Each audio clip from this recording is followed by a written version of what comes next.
Prière spéciale à la cathédrale Saint-Paul du Plateau et aussi à la grande mosquée de cette commune.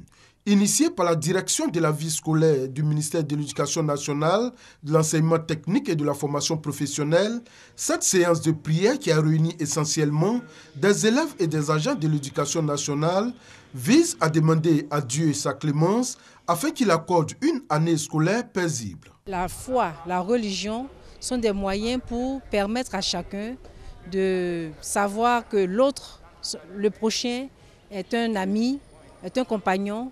Nous œuvrons pour la cohésion sociale, nous œuvrons pour le salut de chacun et c'est à l'école qu'on l'apprend. Et donc depuis 7 ans, nous organisons une journée en début d'année pour confier l'année scolaire au Seigneur, à Dieu le Tout-Puissant, et en fin d'année pour invoquer sa clémence sur les examens scolaires pour une bonne réussite sociale. Après avoir confié l'école et les acteurs du système éducatif de la Côte d'Ivoire au Tout-Puissant pour que l'année scolaire se déroule sous sa sainte protection, les hommes de Dieu ont également invité élèves et enseignants à éviter les grèves intempestives. Quant aux élèves, ils se sont engagés à faire en sorte que l'année scolaire se déroule sans heurts afin que les résultats de fin d'année soient excellents. Pour moi, c'est vraiment important de commencer ses études tout en confiant son année scolaire au Seigneur parce que c'est lui qui peut nous aider à pouvoir bien être concentrés. C'est un grand honneur de participer à cette messe, surtout qu'il faut mettre Dieu au devant de toutes choses et c'est très important de prier. L'imam nous a dit d'obéir aux parents, d'obéir aux professeurs, d'avoir de bonnes nouvelles en classe, de ne pas tricher en classe, être toujours présent en classe, faire les devoirs, les interrogations, pour avoir le BPC. Cette prière écuménique initiée par le ministère de l'Éducation nationale, de l'enseignement technique et de la formation professionnelle est à sa 7e édition. Des sacs d'école, des bracelets, des colliers et autres accessoires pour femmes. Des articles conçus essentiellement avec le pagne. C'est le fruit de l'imagination de Sylvie Conan, journaliste de profession. Ce talent, elle l'a développé au fil du temps. Je portais des choses qui étaient assez originales, des bouts de pagne passés sur ma tête et autres. Donc les gens aimaient bien mon style. Les gens essayaient de voir, ah mais c'est joli. Jusqu'à ce qu'un jour je m'assieds pour dire, il faut bien que je crée quelque chose avec le pagne.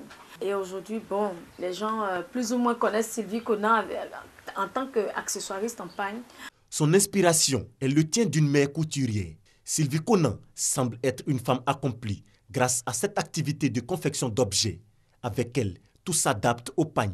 Absolument. Même mes coussins sont en pagne. Aujourd'hui, nous avons le pagne baoulé, nous avons le pagne sénoufo, nous avons le pagne de l'Ouest. Nous avons plusieurs pagnes. Pourquoi ne pas utiliser ça, ne pas moderniser ça et comment dire, le mettre vraiment à la disposition de tout le monde entier. Habiller tout type de support avec le pagne pour mieux en faire la promotion. L'ambition est affichée. Pour cette femme de médias devenue professionnelle d'accessoires de beauté, l'objectif est loin d'être atteint. J'ai participé à des salons, j'ai participé également à des expositions et autres. Nos yeux sont rivés vers l'extérieur parce que pratiquement toutes les clientes, sinon toutes les personnes qui aiment bien nos modèles, nos créations, viennent de là-bas, ils adorent. Donc aujourd'hui, c'est comment est-ce que nous allons exporter ce que nous faisons aujourd'hui. Comme vous avez vu les sacs, imaginez-vous une salle de classe que de blanc seulement portant le sac africain. Bon, ça crée quelque chose de nouveau, c'est innovant, c'est joli, c'est beau. Et puis c'est une manière pour nous, Africains, de nous imposer aussi. Voilà, parce qu'on consomme l'extérieur, donc il faut qu'ils consomment aussi africain. Donc dans un premier temps, on continue de s'investir. On s'investit toujours dans les pagnes, on s'investit dans le matériel. Si vous avez vu, nous avons des machines pour tout. On a des partenaires en Europe qui nous soutiennent. Donc des machines italiennes et autres. C'est des machines industrielles. On en a 3 aujourd'hui. On a besoin d'au moins 2 encore pour avoir une petite unité quand même de production de grande masse. Et vraiment, parce qu'on rêve de pouvoir dominer, peut-être pas forcément dominer en tant que tel, mais vraiment être représenté dans des boutiques à l'extérieur, tout et tout. Sylvie Conan, la combinaison de 2 métiers qui, selon elle, vont de pair. J'essaie de joindre les deux, façonner les deux. Par exemple, quand je me retrouve dans mon domaine de journalisme ou de médias, par exemple, j'essaie de montrer que je fais ça. C'est comme ça que je fais la promotion également et autres, d'une manière ou d'une autre. Voilà, quand je me retrouve sur des plateaux de télé, j'essaie de m'habiller comme tel. Parce que moi-même, j'aime bien m'habiller comme ça. En ce qui concerne la pratique des deux, vraiment, c'est une question d'objectivité, une question d'organisation. Comme on dit, on ne peut pas suivre deux lièvres à la fois. Mais si tu arrives à joindre, sinon à confondre les deux, ce n'est pas mauvais non plus. Ce n'est pas facile, je le dis. Le journalisme, ça prend du temps. Les accessoires aussi, ça prend du temps. Donc, c'est une question d'organisation. En plus de la conception de divers articles extempiers pagnes aux couleurs locales, Sylvie Conan est aussi conseillère vestimentaire. Elle donne son avis et oriente volontiers sur le beau vêtement au bon moment. Harmoniser les couleurs avec le pagne demeure un art dont elle seule détient le secret. L'eau, source de vie. Quand elle est potable, l'eau garantit encore la bonne santé. En milieu rural, des pompes hydrauliques villageoises pour y accéder. La construction de la pompe dans ce village, pour nous, a consisté, n'est-ce pas, à améliorer les conditions de vie de ce village, à apporter un grand soutien à ce village. Mais problème, mauvaise gestion et panne récurrente des installations.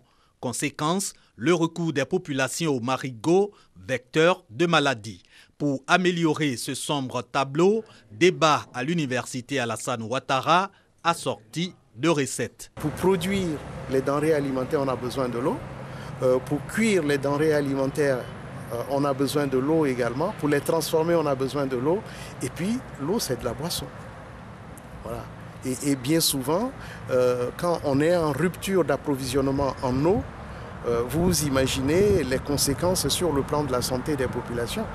Les communautés ne sont pas suffisamment associées à l'installation des infrastructures, alors qu'il y a une dimension culturelle. Comment les communautés pensent, qu'est-ce qu'elles pensent, comment elles voient, qui sont fondamentales pour qu'elles puissent boire l'eau ou ne pas boire. Le ministère des Infrastructures économiques estime à 50% l'accès des ménages ruraux à l'eau potable.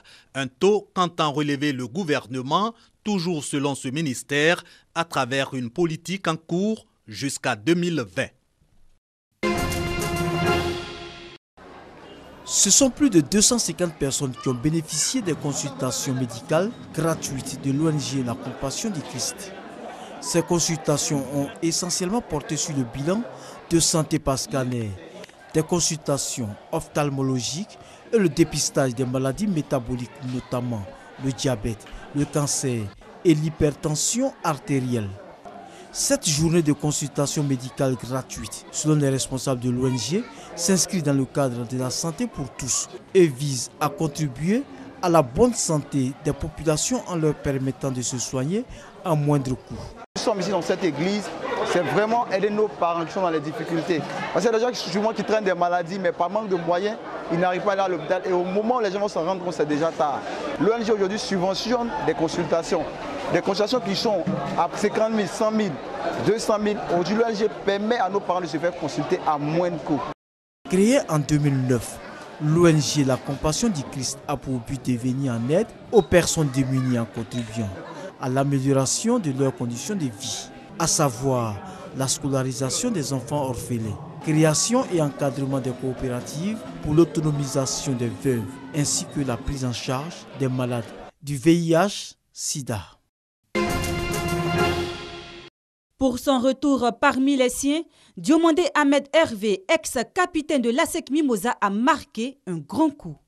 Auteur du seul but de cette rencontre à la 24e minute sur un coup franc parfaitement exécuté, il laisse Zadi Hortalin, le portier de l'Africa Sport, constater les dégâts. Ici, au stade Félix Houphouët-Boigny, ça fait 23 minutes que nous jouons. 1-0 pour l'ASEC Mimosa.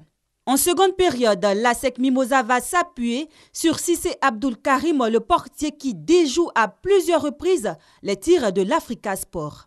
Score final 1-0. L'ASEC Mimosa remporte la 38e édition de la Super Coupe Félix Houphouët-Boigny.